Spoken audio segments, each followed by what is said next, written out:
Was that the biggest match of your career at the time?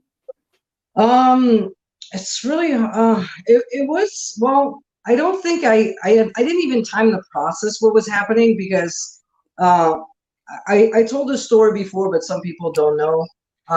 At first I was not in the cage of death. I had another match that night, and then I go backstage and Zendig goes, "Hey kid," he was always calling me kids, like, "Hey kid, ready for the cage?" I'm like, "What do you mean?" It's like, "You're going in the cage." I'm like, "What?" It's like, I just wrestled and I don't have another gear, so that's why I'm wearing shorts and a CZW like t-shirt, because I had no other gear. It's like I was coming for one match, and he's like, "Yeah," he's like, "We go in there, you take the mic and you jump in." I'm like, "Okay."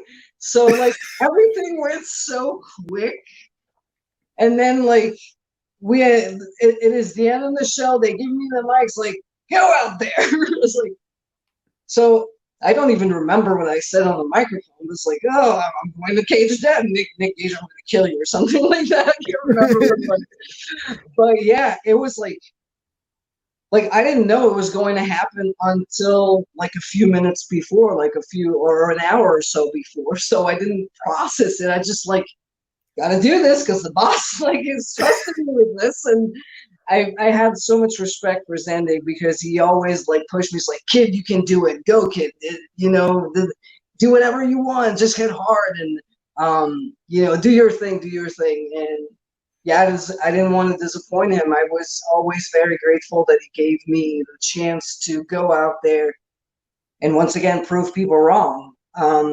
As you, I always wanted to fight the guys, because I think to be better, you need to fight people who are better than you.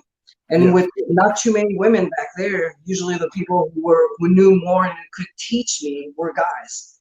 So it was very important for me to go in there and lay the shots in, because I didn't want my opponents to look weak, because I'm a smaller person and I'm a girl.